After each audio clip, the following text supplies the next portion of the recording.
2017 लेकर फिर का नीतीश कुमार जी पलट जी हैं। ये सब बात के कार्यकर्ता कह रहे बड़े। और सबसे बड़का दुख हुआ से बताया तनी कि नेता के कोनो असर ना पड़े। नेता कब केकरा संगे चल जी है ऐसे कोनो असर नहीं है। नीतीश कुमार जी गरियई है भर पेट लालू प्रसाद के।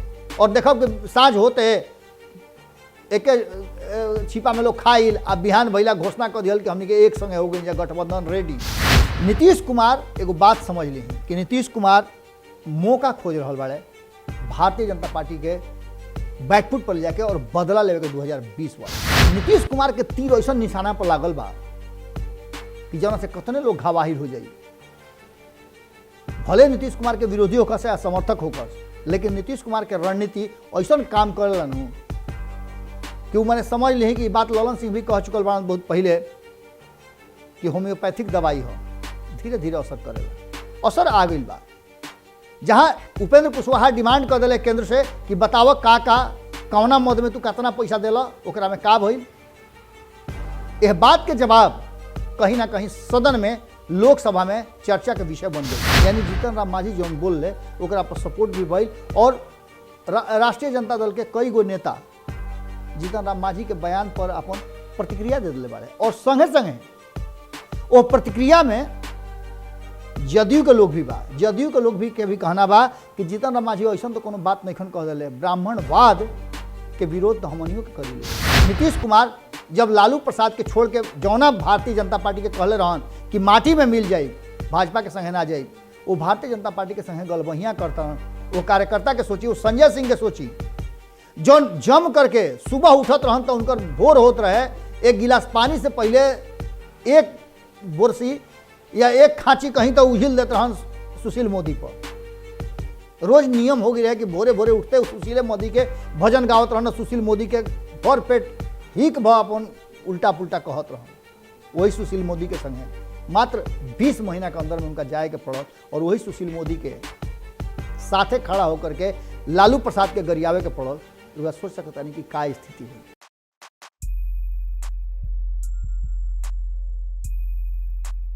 काबिली हमा न चोर न सिपाही बा। काबिली हमा न चोर न सिपाही बा। झूठ के पक्ष में साँच के गवाही बा। झूठ के पक्ष में साँच के गवाही बा। भरोसा जेकर रहे भरोसा जेकर रहे उ केने दो लुकाइल बा। भरोसा जेकर रहे उ केने दो लुकाइल बा। आँख बंद करके सगरे खुजाइल बा। गोड़ लागत नहीं हेरा से अभिनंदन बार बोला के अपना कार्यक्रम जना के नाम खूटा ठोक के और वो लोग फिर खाली कहब कि का हुई सरकार गिरी की रही। भाई हम ना कह सकीले कि सरकार गिरी की रही और ना हमरा गिरावे के रखे के बा। गिरावे वाला राखे वाला उ 4 गो जौन सेंगरा पर टंगाइल बड़ुए एनडीए के सरकार उ लोग बा। जीतन राम मांझी, मुकेश सहनी सबसे छोट होते सबसे बड़ पिलर बा लोग। कारण कि यह पिलर के भसते सरकार भस जाएगी। वजह दूसरा तरफ नीतीश कुमार जी और भारतीय जनता पार्टी चाह के भी बहुत प्रयास करके भी सरकार में ना रह सकले। जब ये दोनों आदमी अपन कान हटा ली लोग। ये बात वो जानता नहीं, सभी जानता। लेकिन आखिर ये बात बेरी बेरी कहे के जरूरत काहे पड़ता। जीतन राम मांझी जौन कहले जौन बयान दिले वो बयान सबे सुनल। वो बयान के चर्चा हम नहीं करे आई। वो बयान के चर्चा तो रुआ खूब सुन ले। 2-3 दिन तक ले खूब राजनीतिक सरगर्मी बढ़ रहे। ब्राह्मण समाज उठल, कौन कौन समाज उठल, केहू जाकर के कहीं केहू जाकर के कहीं आपन आपन विरोध प्रदर्शन कइल। लेकिन ये सब के अगर रुआ घुमा फिरा के देख ली तो ओकर परिणाम और रिजल्ट का भइल। परिणाम ही भइल कि विपक्ष में सबसे मजबूत जौन दावेदार बाड़े सत्ता में आवे खातिर जे रोज सपना देख रहा बाड़े, बड़का ललटेन जला करके अपन इंतजार कर रहा बाड़े तेजस्वी यादव, लालू प्रसाद, वो पूरी तरह से कहीं ना कहीं यह बात के लेकर के वो तैयारी कर रहा बाड़न कि यह पूरे मामला में आगे का हुई, कैसे उनका सत्ता प्राप्त हुई। और जीतन राम मांझी के बयान पर सपोर्ट कर देता रहे। एक मतलब हुआ समझ गई नहीं। यानी जीतन राम मांझी जौन बोल ले ओकरा पर सपोर्ट भी भइल। और राष्ट्रीय जनता दल के कई गो नेता जीतन राम मांझी के बयान पर अपन प्रतिक्रिया दे दिले बाड़े। और संगे संगे वो प्रतिक्रिया में जदयू के लोग भी बा, जदयू के लोग भी के भी कहना बा कि जीतन राम मांझी ऐसा तो कोनो बात नहीं कह दिले, ब्राह्मणवाद के विरोध तो हमनियों के करी ले जा। दूसरा तरफ हालांकि जीतन राम मांझी जौना शब्द के प्रयोग कैले, जौना तरीका से अपन बयान दिले, ओकरा के लेकर के भारतीय जनता पार्टी के तरफ से भी यह बात के कहल गई रहे कि ऐसा ना बोले के चाहत रहे उनका। भारतीय जनता पार्टी के कई गो नेता सामने अले, जौना में एक आदमी तो ऐसा अले कि उनकर विदाइये भारतीय जनता पार्टी से हो गई। वो कहले कि जीतन राम मांझी के जे जीभ काट के ले आई उनका के 11 लाख रुपया इनाम देहब, उनकर भाजपा से छुट्टी हो गई। यह बात के तरफ इशारा करता है कि भारतीय जनता पार्टी अंतिम सांस तक ले गठबंधन बनल रहे ओकर प्रयास कर रहा बा, ओकरे खातिर हर तरह के सेक्रीफाइस करे खातिर तैयार नजर आवता, चाहे ओकरा जतना झुके के पड़े, काहे ना पीठिए टूट जाए, बाकी तो वो बिहार में सत्ता बनल रहे तब तक जब तक कि उत्तर प्रदेश के चुनाव नईखे हो जात। एकर मतलब रुआ समझता नहीं। अब सीधी तौर पे एगो बात जौन रुआ लोग के सामने रखे खातिर आज आइल बानी, वो बात बा कि केहू सहे के तैयार नहीं खे, चाहे वो नीतीश कुमार होखस या अंतिम पायदान पर खड़ा नीतीश कुमार के पार्टी के कार्यकर्ता हो गए। जब सही ना वो कैसे रही। भारतीय जनता पार्टी की तरफ से अगर बात करी तो भारतीय जनता पार्टी के केंद्रीय नेतृत्व झुके के तैयार बा, लेकिन बिहार के नेतृत्व एको इंच 10 से मस होके खातिर तैयार नहीं खे। एकर मतलब रुआ बुझता नहीं कि सहे के तैयार नहीं खे। अगर बात करी जीतन राम मांझी के तो जीतन राम मांझी जो बयान दिले रहन, माफी मांग ले ओकरा बाद फिर से प्रेस के बुला करके वो कहत रहे कि हम एक हाली ना, अगर जरूरत पड़ी तो 1000 हाली वो शब्द के प्रयोग करब जो कैले रही।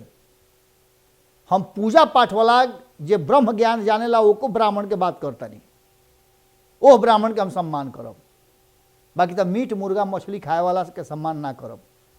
एकरा मतलब कि उनकर जो चश्मा बा वो एक तरफा देख रहा बा।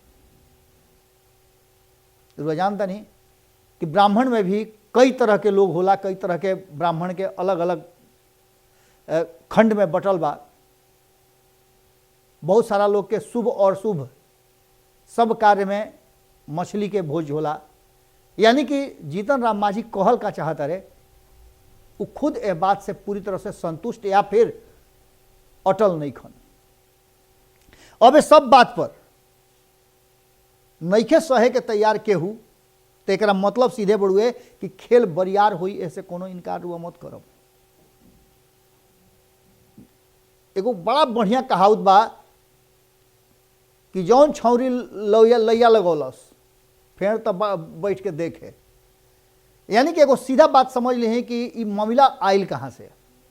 2020 के चुनाव के परिणाम आयल, नीतीश कुमार जी एक्सेप्ट कर ले रहन, यह बात के स्वीकार कर ले रहन कि अब हमरा फिर से शक्ति संचय करे के पड़ी, और एकरा साथ साथ हमरा फिर से खाली बिहार के जनता के बीच में अपन कार्य और अपन योजना रणनीति के फिर से मजबूती से खूंटा गाड़ करके और भरोसा दिवावे के पड़ी। ये भरोसा के शुरुआत हो गई।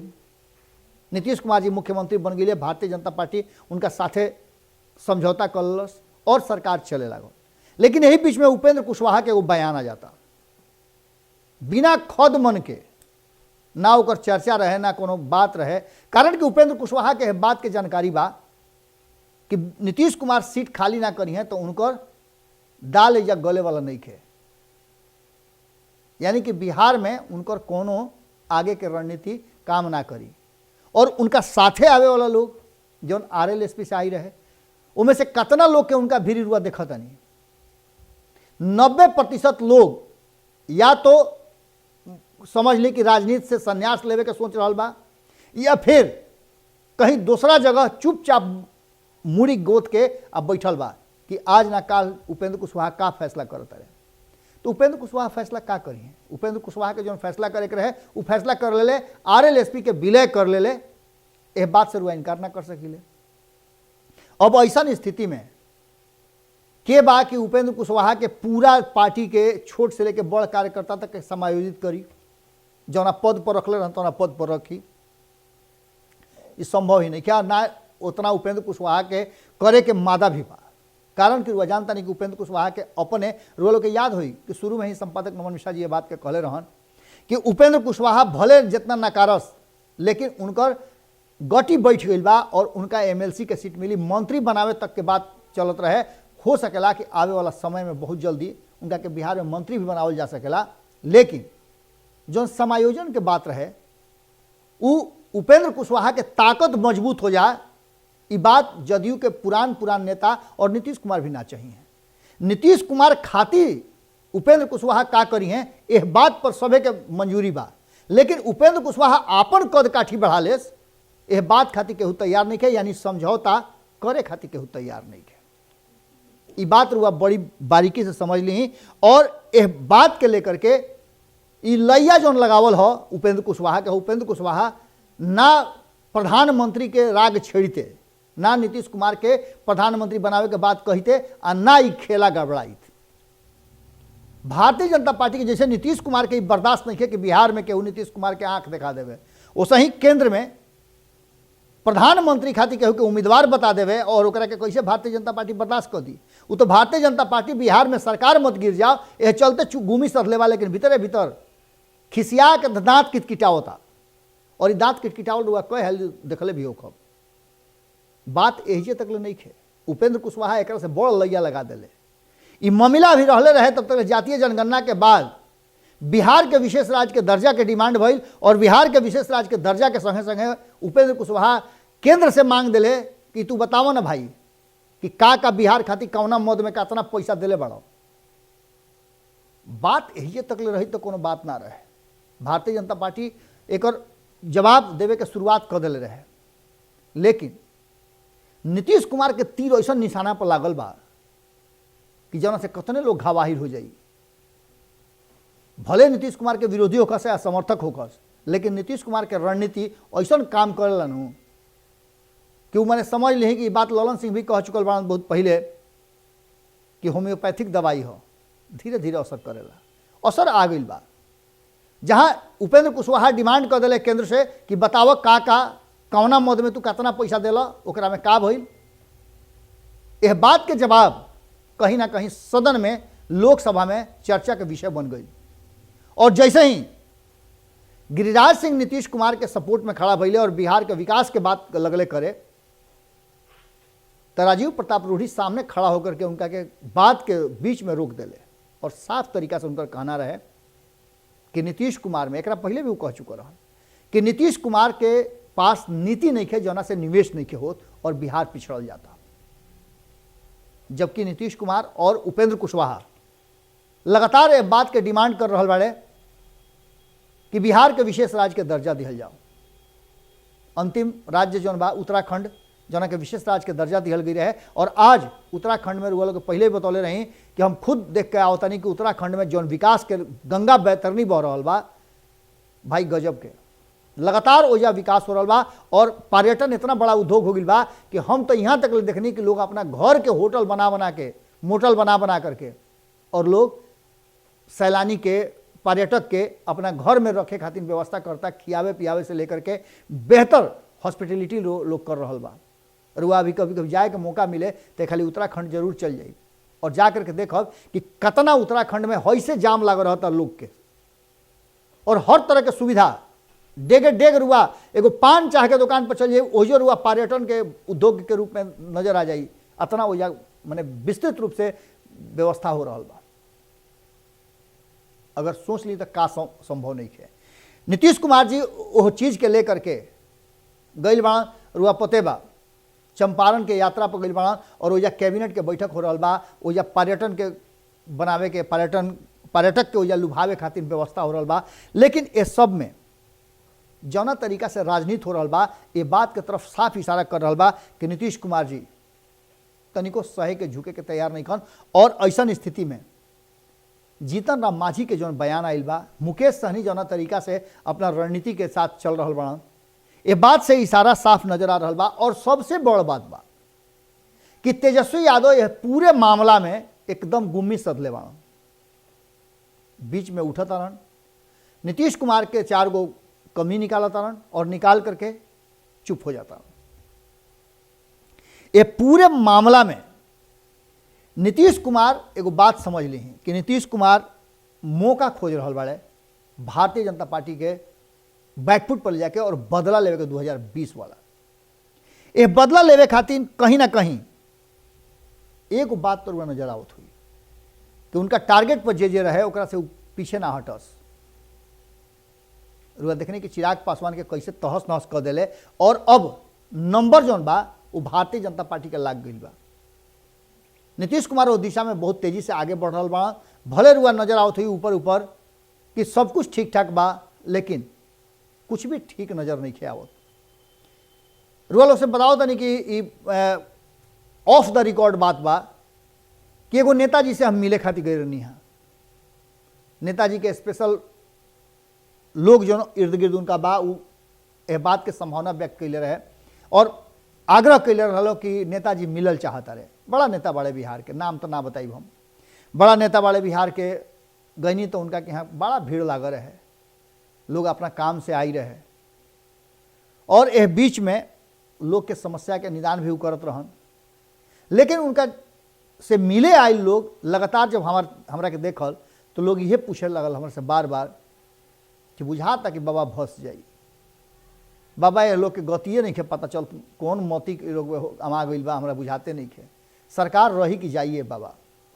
बाबा ही का करिहन सो का फिर से कहीं ऐसा तो ना कि 2015 वाला हाल हो जाई, 2017 लेकर फिर का नीतीश कुमार जी पलट जी। ये सब बात के कार्यकर्ता कह रहे बड़े और सबसे बड़का दुख रुआ से बताया तनी कि नेता के कोनो असर ना पड़े। नेता कब केकरा संगे चल जी है ऐसे कोनो असर नहीं खे। नीतीश कुमार जी गरियई है भर पेट लालू प्रसाद के और देखो कि साँझ होते एक छिपा में लोग खाइल आ बिहान भैला घोषणा कर दिया कि हमने के एक संगे हो गई गठबंधन रेडी।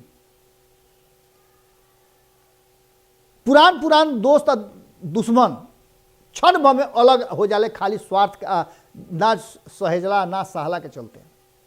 एक बार फिर से ये स्थिति नजर आ रहा बा जौन तरीका से नीतीश कुमार जी के अब तक के राजनीतिक देखल जा रहा बा। 2000 से 2013 तक ले देख ली है कि लगातार 13 साल नीतीश कुमार जी खूब एको मने बाकी ना रह गई रहे। मने एह पूरे 25-26 साल में 23 साल में रुआ देख ले हो कब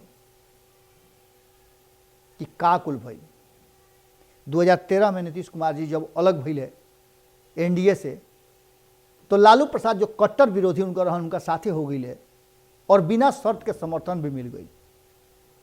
वो कार्यकर्ता के रुआ सोची कि जौन काल तक ले लालू प्रसाद के नीतीश कुमार के कहला पर नीतीश कुमार के आगे बढ़ावे खातिर नीतीश कुमार के बेहतर देखावे खातिर वो लालू प्रसाद के बिछिन के गरियावत रहे।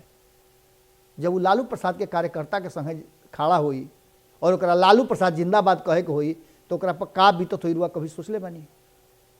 और वो जनता के बीच में जो गई हुई तो का ओकरा लगे जवाब हुई रुआ सोचले बानी। सत्ता खातिर नेता अपन संस्कार बदल देवेले लेकिन कार्यकर्ता के संस्कार के कभी कोई चिंता ना करे। वर्तमान परिस्थिति में जो स्थिति सामने बा उस साफ तरीका से बात के तरफ इशारा कर रहा बा कि सबसे ज़्यादा अगर मजबूर कोई बा तो कार्यकर्ता बा और कार्यकर्ता के दुख हमेशा सबसे लम्हर होला जना के नेता कभी ना समझ पावेले। अगर रुआ कार्यकर्ता बानी तो रुआ यह दुख के साथे हम खड़ा बानी, हम बुझतानी रुआ लोग के मर्म कि रुआ लोग के संगे का मजबूरी हुई, रुआ का सोचतानी। नीतीश कुमार जब लालू प्रसाद के छोड़ के जौना भारतीय जनता पार्टी के कहले रहन कि माटी में मिल जाए भाजपा के संगे ना जाए, वो भारतीय जनता पार्टी के संगे गलबहियाँ करता रहन। वो कार्यकर्ता के सोची, वो संजय सिंह के सोची जौन जम करके सुबह उठत रहन तो उनकर भोर होत रहे एक गिलास पानी से पहले एक बोरसी या एक खांची कहीं तो उहिल देते रहन सुशील मोदी पर।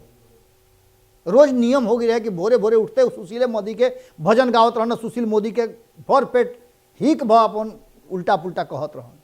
वही सुशील मोदी के संगे मात्र 20 महीना के अंदर में उनका जाए के पड़ल और वही सुशील मोदी के साथे खड़ा होकर के लालू प्रसाद के गरियावे के पड़ल। रुआ सोच सकता नहीं कि का स्थिति हुई। गरियाला के मतलब ही नहीं है कि रुआ राजनीतिक गाली के हम बात करता नहीं कि राजनीति में जो तरीका से देखब कि बिहार में बड़का बड़का नेता लोग के जबान फिसले लागल बा और जीतन राम मांझी तो लास्ट में कह दिले कि हम 1 हाली ना 1000 हाली कहे के होई तो उस शब्द के प्रयोग करब जौन कैले बानी। अब ब्राह्मण समाज सोचो, ये तो शुरुआत बड़ुए ब्राह्मण से, सबसे ऊंच कुढ़ी से शुरू भइल बा, ओकरा बाद धीरे धीरे नीचे आई, ब्राह्मण के बाद ब्रह्मर्षि समाज आई, राजपूत समाज आई, कायस्थ समाज आई, सबके लाइन से गरियावे के शुरू हुई। और अंततः रुआ लोग बता देने की मतलब यही बात से बा कि भारतीय जनता पार्टी के डैमेज कैसे कल जाओ, एकर पूरा प्लानिंग बन रहा बा। और ये प्लानिंग रुआ आज ना तो काल सामने आ जाई। आज खूटा ठोक में यही रुआ से विदा देव, और यह बात के साथ कि केहू सहे के तैयार नहीं के, अगर कोई सहे के तैयार बा रुआ जानता नहीं ओकरा के सहता तो रुआ जरूर कमेंट बॉक्स में लिखब। कारण कि यह नूरा कुश्ती से खास करके अगर केहू के भला होता तो नेता के होता, जो शीर्ष पर बैठल बाड़े, पद के लालच में बाड़े या पद पर आसीन बाड़े, घाटा के कर होते हुए तो आम जनता के, रउआ लोग के और वो कार्यकर्ता के जौन की बिना कुछ सोचले झंडा उठा करके आगे बढ़ेला। फिर कल भेंट हुई, ये आशा में रुआ लोग के संगे विदा लेतानी कि रुआ लोग पूरा मजबूती के साथ अपना खूंटा ठोक के भर दम दुलार प्यार देते रहो। गोड़ लागत है।